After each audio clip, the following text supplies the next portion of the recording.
Welcome, demigods, monsters, and gods alike. This is the Olympus Report.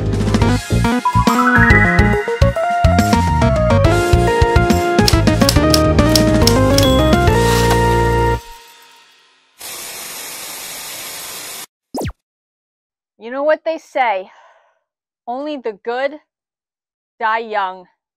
Here's a character breakdown.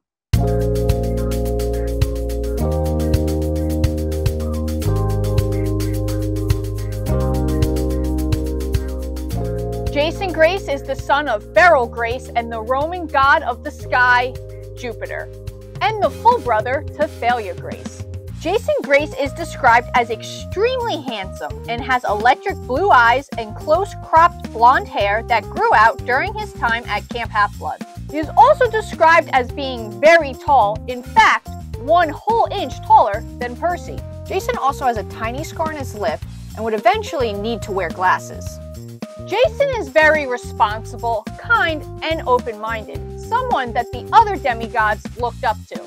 Hera, the wife of Zeus and goddess of marriage, was pretty pissed that Zeus had an affair with the same mortal woman twice and produced 2 children, Thalia and Jason.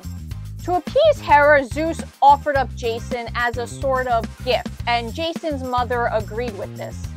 Jason's mother faked his death and thus devastated Thalia, as the 2 siblings were extremely close, as their mother, Beryl Grace, was unpredictable and an alcoholic. Jason was then brought to the Wolf House, where he was raised by Lupa and eventually made his way to Camp Jupiter, where he was raised as a Roman demigod and eventually became a probatio of the 5th cohort. We're first introduced to Jason Grace in the novel The Lost Hero. He's with Piper and Leo on a field trip, but he has absolutely no memories, except for his name. Jason is eventually brought to Camp Half-Blood, where he learns he's a demigod and the son of Zeus. Zeus, not Jupiter, since he's at the Greek demigod camp. He also sees a picture of Thalia, and for some reason, despite having no memories, he can remember that this is his sister. Jason, Piper, and Leo are soon sent out on a quest to rescue Hera, who has been kidnapped. On the quest, Jason slowly begins to regain some of his memories and is eventually reunited with Thalia.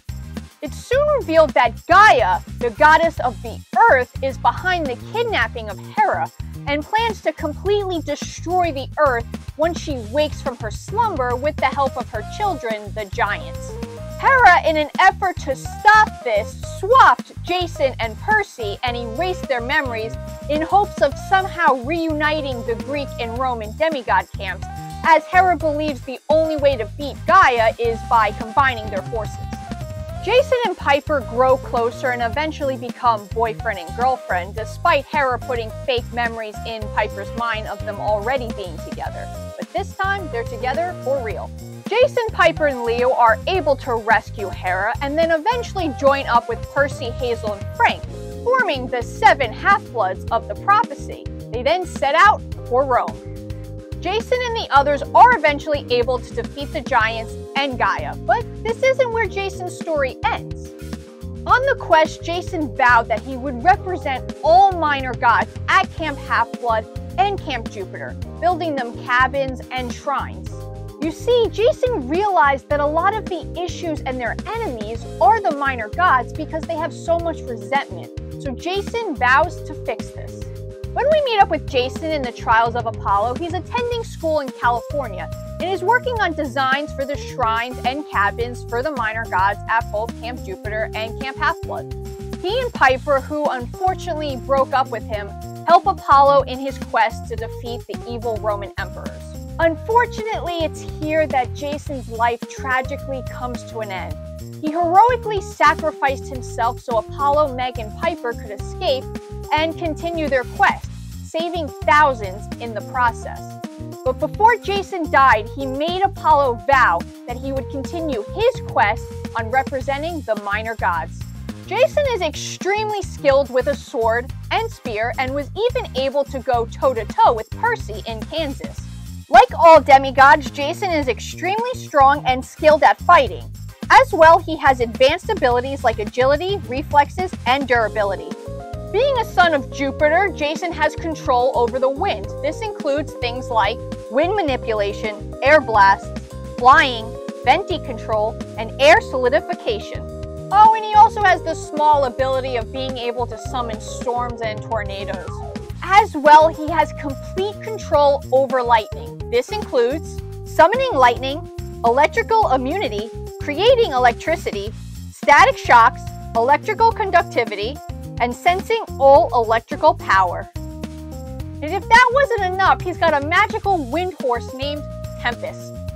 Jason is without a doubt a leader and a hero, as evidenced by his many battles throughout his journeys, but to me, his defining moment would be his last.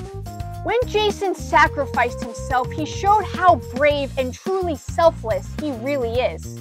Without his sacrifice, without a doubt, Piper, Apollo, and Meg would have died, and the Emperors would have won. Jason realized that sometimes sacrifices need to be made for the greater good, and came to the selfless decision to sacrifice his own life. With Jason's sacrifice, he completely changed the character of Apollo. After this, Apollo became more human, despite already being turned into one. Apollo gained a completely new outlook on demigods and mortals as a whole, and I think made him a better god for it. Jason's death as described in the book. He yelled again, "Go! Remember!" I was slow, dumbstruck. Jason held my gaze for a fraction of a second too long, perhaps to make sure that the last words sank in. Remember, the promise he had extracted from me 1,000,000 years ago this morning. Jason's sacrifice is without a doubt one of the most powerful moments within all the books and the series as a whole, and really showed us what it means to be a hero.